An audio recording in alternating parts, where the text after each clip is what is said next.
चलिए अगला क्वेश्चन देखते हैं।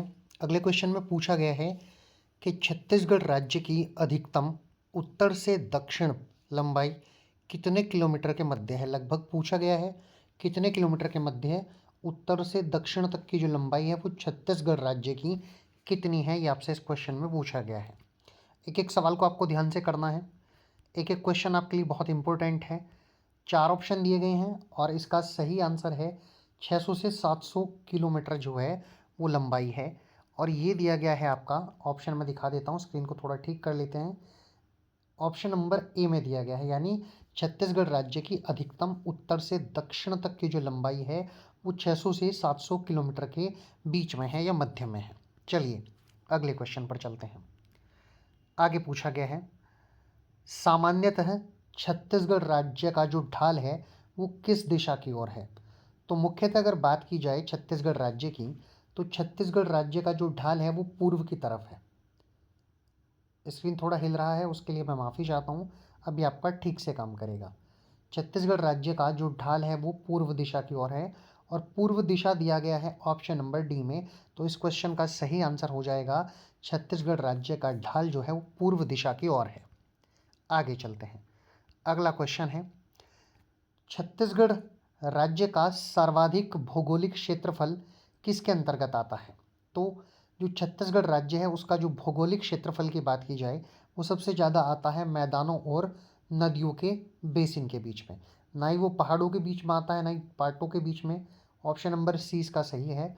और ना ही पठारों के बीच में आता है। चलिए आगे चलते हैं। अगला क्वेश्चन है छत्तीसगढ़ राज्य के जनपदों में से मैकाल पर्वत श्रेणी किसका भाग नहीं है। यानी वो बताना है राज्य में कौन सा ऐसा जनपद है, कौन सा ऐसा जिला है जो मैकाल पर्वत श्रेणी का भाग नहीं है। तो ऐसा जिला है रायगढ़, और रायगढ़ दिया गया है आपका ऑप्शन नंबर ए में, और यही इसका सही आंसर हो जाएगा। आगे चलते हैं। अगला क्वेश्चन है निम्नलिखित में से कौन सा जनपद नर्मदा बेसिन का भाग है, ये आपसे पूछा गया है। तो नर्मदा बेसिन का भाग है राजनांदगांव, ये दिया गया है आपके ऑप्शन नंबर ए में।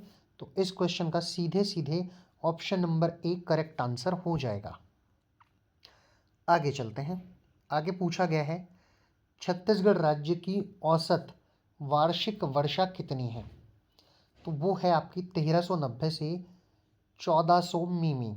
अगर इसको सेंटीमीटर में कहेंगे तो आप कह सकते हैं 139 से 140 सेंटीमीटर छत्तीसगढ़ राज्य की औसत वार्षिक वर्षा होती है। तो ये दिया गया है आपका ऑप्शन नंबर सी में। तो ऑप्शन नंबर सी इसका करेक्ट आंसर है। चलिए आगे चलते हैं। आगे पूछा गया है राज्य में सर्वाधिक जनसंख्या वृद्धि वाला जिला कबीरधाम है और सबसे कम जनसंख्या वृद्धि वाला जिला कौन सा है। देखिए एग्जामिनर ने आपको इस क्वेश्चन में फंसाया है। उसने सर्वाधिक जनसंख्या वृद्धि वाला जिला आपको पहले ही बता दिया है और अब सबसे कम को पूछ रहा है। तो ऐसे सवालों में आपको कंफ्यूज नहीं होना है, सवाल को आपको बड़े ध्यान से पढ़ना है। तो सबसे कम वाला है बीजापुर, ये आप याद रखेंगे, और बीजापुर दिया गया है ऑप्शन नंबर बी में। तो इस क्वेश्चन का सही आंसर ऑप्शन नंबर बी है। आगे चलते हैं। आगे पूछा गया है छत्तीसगढ़ राज्य की औसत वार्षिक वर्षा कितनी है। ये सवाल मैंने पहले भी कर लिया है, इस सवाल को आप स्किप कर देंगे। और ये वाला भी हम कर चुके हैं, बीजापुर वाला भी। कभी कभी क्या होता है ये मिस स्पेल्ड या मिस टाइप हो जाते हैं, 2 बार टाइप हो जाते हैं, इसलिए आप माइंड मत करिएगा, इसको स्किप कर दीजिएगा। अगले सवाल पर हम लोग चलते हैं।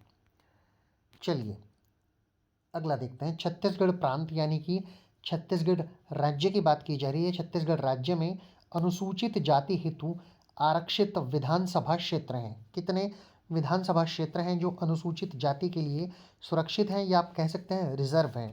तो ये हो जाएंगे आपके 10, और 10 दिया गया ऑप्शन नंबर बी में। तो इस सवाल का सही आंसर ऑप्शन नंबर बी है। ये विधानसभा की बात की। आगे चलते हैं। राज्य में अनुसूचित जनजाति, अब एसटी की बात करते हैं। पहले हमने एससी की बात करी, अब एसटी की बात करते हैं, जनजातियों की। उसके लिए आरक्षित विधानसभा क्षेत्र कितने हैं, अब ये पूछा गया है। तो ये होते हैं आपके 34, और 34 दिया गया है ऑप्शन नंबर बी में। आगे चलते हैं। छत्तीसगढ़ राज्य में कर्मा त्यौहार किस जनजाति का मुख्य त्यौहार है। तो कर्मा जो त्यौहार है वो है कोरबा का, इसको आप याद रखेंगे। कैसे कोरबा होता है और कैसे कर्मा हो जाएगा आपका। तो कर्मा है कोरबा का और कोरबा दिया गया है इस क्वेश्चन के ऑप्शन नंबर डी में। तो इस क्वेश्चन का ऑप्शन नंबर डी सही आंसर हो जाएगा। चलिए आगे चलते हैं। आगे है छत्तीसगढ़ में कोरबा जनजाति की जो पंचायत है उसको क्या कहा जाता है। तो छत्तीसगढ़ में जो कोरबा जनजाति है उसकी पंचायत को मेयारी कहते हैं और मेयारी दिया गया है ऑप्शन नंबर बी में। तो इस क्वेश्चन का सही आंसर ऑप्शन नंबर बी हो जाएगा। आगे चलते हैं। छत्तीसगढ़ का वीर रस का लोक नृत्य कौन सा है। वीर रस आप समझते ही होंगे, जिन कविताओं को या जिन नृत्यों को देखकर हमारे अंदर वीरता की अनुभूति होती है, हमारा तन बदन जो है वो रोंगटे हमारे खड़े हो जाते हैं। जैसे आपने ऑप्शन देखे होंगे, चढ़ चेतक पर हो सवार करता था भूतल पानी को, राणा प्रताप सिर काट काट करता था सफल जवानी को, ये वीर रस का उदाहरण है।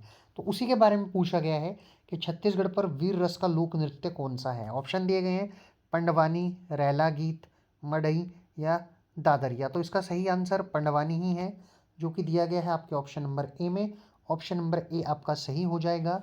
वीर रस का लोक नृत्य पंडवानी है। आगे चलते हैं। अगला क्वेश्चन है, छत्तीसगढ़ में किस लोक नृत्य को लोक बैले कहा जाता है। ये कहा जाता है पंडवानी को ही, जो वीर रस का नृत्य है। ऑप्शन नंबर डी इसका सही आंसर है।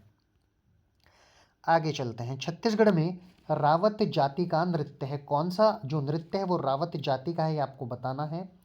तो मडई, ये आप याद रखेंगे, मडई जो है वो रावत जनजाति, ऑप्शन नंबर सी इस क्वेश्चन का सही आंसर है। आगे चलते हैं। कौन सा गीत राउत जाति का है, कौन सा गीत है ये आपको बताना है, और वो हो जाता है आपका बांस गीत। ऑप्शन नंबर ए में दिया गया है बांस गीत। आगे चलते हैं। बार नृत्य गीत किस जनजाति द्वारा किया जाता है। बार नृत्य गीत को पूछा गया है देवार, कंवर, गोंड या बैगा। चार ऑप्शन दिए गए हैं और इसका सही आंसर आपका हो जाएगा ऑप्शन नंबर बी कंवर। ये आप याद रखेंगे। देखिए, मैं अपनी क्लासेस में ज़्यादा बात नहीं करता हूँ। अगर मैं इधर उधर की ज़्यादा बात करूँगा तो आपकी स्टडी नहीं हो पाएगी। मेरा पूरा पूरा ध्येय ये होता है कि आप कम समय में ज़्यादा कर लें और उन्हीं चीज़ों को समझ लें। इसीलिए मैं क्लास में कोई भी इस तरह की बातें नहीं करता हूँ। यदि आपका कोई सवाल आपके सिलेबस को लेकर या मुझे लेकर किसी भी प्रकार का है, या आप किसी भी पीडीएफ के बारे में बात करना चाहते हैं, या कोई भी आपका क्वेश्चन है, तो वो मुझसे आप कमेंट बॉक्स में पूछ सकते हैं। मैं कोशिश करूंगा कि उसका आंसर आपको कमेंट बॉक्स में ही दे दूं। परंतु यदि आपका क्वेश्चन कुछ ज़्यादा इंपॉर्टेंट है और मुझे लगेगा कि मैं वो क्लास में बता सकूं, तो मैं उसे क्लास में बताऊंगा। फिलहाल हम सिर्फ पढ़ाई की ही बात करेंगे। बहुत सारे जो पढ़ाने वाले टीचर्स हैं वो बहुत ज़्यादा बातें करते हैं, पर मेरे साथ ऐसा नहीं है। मैं आपको सिर्फ वो ही बताता हूँ जो आपके लिए आवश्यक है, जो आपके लिए ज़रूरी है। इसलिए आप मेनली अपनी पढ़ाई पर फोकस करें। कभी कभी ऐसा होता है कि मेरे क्लासेस थोड़े छोटे हो जाते हैं, परंतु अगर आप उनको डेली रूटीन में 2 बार देख भी लें, नोट डाउन ना करें, तो वो आपको याद हो जाते हैं। और यदि आप नोट डाउन भी ना कर सकें तो मैं उसकी पीडीएफ भी आपको प्रोवाइड करा दूंगा। फिलहाल आपको क्लास पर ध्यान देना है, और यदि वीडियो को आप 2 बार भी देख लेंगे तो आपको ये याद हो जाएंगी। छोटी क्लासेस बनाने का उद्देश्य भी मेरा यही है, ताकि आप उसको बहुत जल्दी से समय निकाल कर देख लें, आपका ज़्यादा समय व्यर्थ ना जाए। चलिए अब हम आगे चलते हैं। आगे पूछा गया है, गोंड जनजाति द्वारा गोंडो नृत्य किस समय पर किया जाता है। तो ये फसल के बीज बोते समय इस नृत्य को किया जाता है। ये दिया गया है आपका ऑप्शन नंबर सी में। तो इस क्वेश्चन का सही आंसर ऑप्शन नंबर सी है। आगे चलते हैं। किस गीत को छत्तीसगढ़ी लोक गीतों का राजा कहा जाता है। इंपॉर्टेंट क्वेश्चन है, कई बार बहुत सारी परीक्षाओं में इस क्वेश्चन को पूछा गया है। तो वो ददरिया गीत होता है, इसको दादरिया गीत भी कहते हैं। ऑप्शन नंबर सी इस क्वेश्चन का करेक्ट आंसर हो जाएगा। दादरिया जो गीत है उस गीत को छत्तीसगढ़ी लोक गीतों का राजा कहा जाता है।